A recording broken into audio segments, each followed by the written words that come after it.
હોળાસના ઘાઘરામીને ખોઈ દેવી ને તો એ મુંજાઈ મરી જાય જડે નહીં.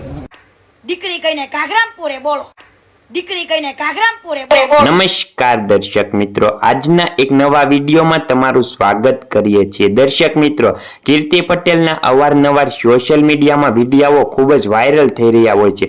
જ્યારે પહેલા દાદા કીર્તિ પટેલ વિશે ઘણું બધું બોલી ગયા હોય છે ને એમ કહેતા કીર્તિ પટેલને હું કેટલા દેવસ્થાનો ગોતું છું, અને પછી કીર્તિ પટેલે તેનો વળતો જવાબ આપવા માટે એમ કહ્યું કે દાદા હવે તમે પોલીસ સ્ટેશને આવી જાયજો, હું તમારી રાહ જોઈશ. તેવું ઘણું બધું કીર્તિ પટેલ પણ કહી રહી છે.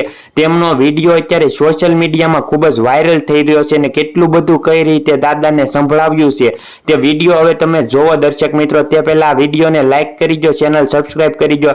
પહેલા દર્શક મિત્રો, હવે આ આખો વિડીયો તમે જોવો તે દાદાનો.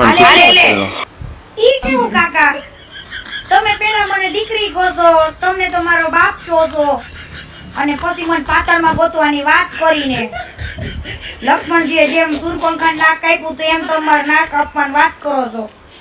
તો તમારા કાકા મને પાતળમાં ગોતવાની જરૂર નથી હો. તમારો એક પગ કબરમાંથી બારો કાઢો એટલે હું તમારી સામે જ ઊભી હશું.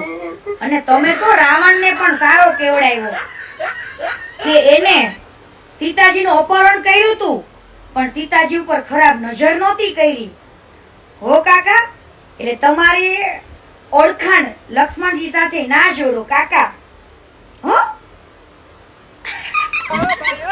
કાકા, આ તમારી જાતી જિંદગી એ હાસુ બોલો કે હું ગયો તો સુરત પણ તાળું મારીને નીકળી ગઈ હતી.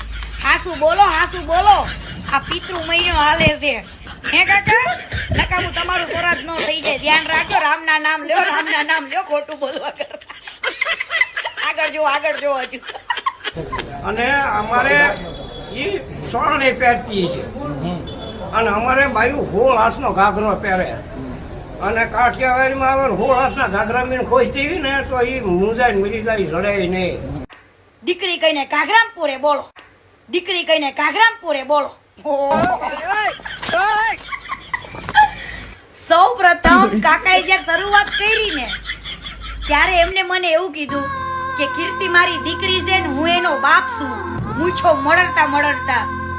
એટલે મને થોડી વાર એમ થયું ગાલો ભાઈ મારા બાપની ઉંમરનો છે બરાબર. કદાચ હું તો ગાળોથી ઘડાઈ ગયેલી વ્યક્તિ છું. મને આવડા મોટા એવા વડીલ કદાચ ગાળ દેત ને અને બે લાફા મારેત ને તોય સહન કરી લે, તેમને ઉંમરનો લિયાઝ કરે.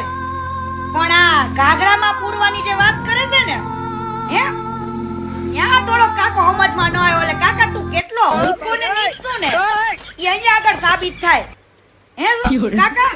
તું મને જોવા આવે છે સોયણી પહેરું છું, શું પહેરું છું? હું ચડ્ડાઈ પહેરું છું, ચડ્ડી પહેરું છું. અને તારી બાઈ હોળ હાથનો ઘાઘરો પહેરે છે, હું જોવા આવી હે. ઘાઘરાની વાત કરે છે, ઘાઘરામાં પૂરવાની વાત તો તું પૂરી જા કે આખો ઘાઘરામાં. અને તે કોઈને પૂછ્યું કે આ મેટર શું છે, કીર્તિની ભૂલ શું છે? હું સમજી શકું છું, ભલે કોઈ લોકો મને ન સમજી શકતા, નાના છોકરા આવેદન પત્ર દેતા હોય તો વાંધો નથી, પણ આવડો મોટો વડીલ થઈને શું કોકની દીકરીને ઘાઘરા પૂરવા નીકળો છું હે? શરમ આવી જોઈએ, શરમ. તું કેટલો હલકો છું ને ઈ તું સાબિત કરી રહ્યો છું. સાલા નફટ. અમે ક્યારેક ઘૂસાઈ જઈએ છીએ ઘાઘરામાં, તો એમાં એને ઘૂસાઈ એમાં શું કરે? અને એ કઈ મોટે ચારમાની દીકરી છે.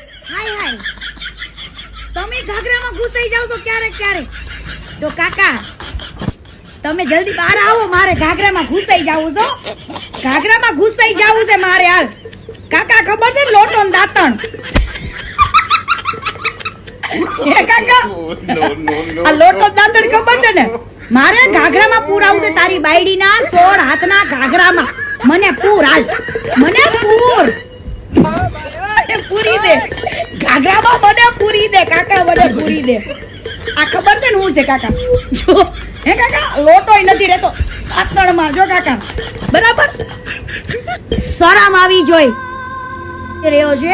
આટલા મોટી ઉંમરનો વ્યક્તિ વગર કારણોસર કોક દીકરીને હેરાન કરી રહ્યો છે, ટોર્ચર કરી રહ્યો છે અને આવેદન પત્ર દેવા જયો રહ્યો છે. આજુબાજુના ઓલા 500 રૂપિયા વાળા દાડિયા સૂટ પહેરીને હે દાંતડા કાઢે છે. ભાઈ જાણ્યા જોયા વગર આવેદન પત્ર દેવા જાવ છો ને એનો જવાબ હું બહુ જલ્દી આપીશ. અને સાચા હોય અને તમારી પાસે પુરાવો હોય ને તો તમે મને પોલીસ સ્ટેશનમાં બોલાવો, હું મારો જવાબ લઈને આવી જઈશ પોલીસ સ્ટેશનમાં. હો, તમારે આવેદન પત્ર દેવાની જરૂર ન પડે, ડાયરેક્ટ કેસ કરો, એફઆઈઆર કરો, એફઆઈઆર ડાયરેક્ટ. હાલો, હાલી જ નીકળ્યા છો, સબૂત લાવો એટલે હું ડાયરેક્ટ આવું. હાલો પોલીસ સ્ટેશન, બાકી એમ જા.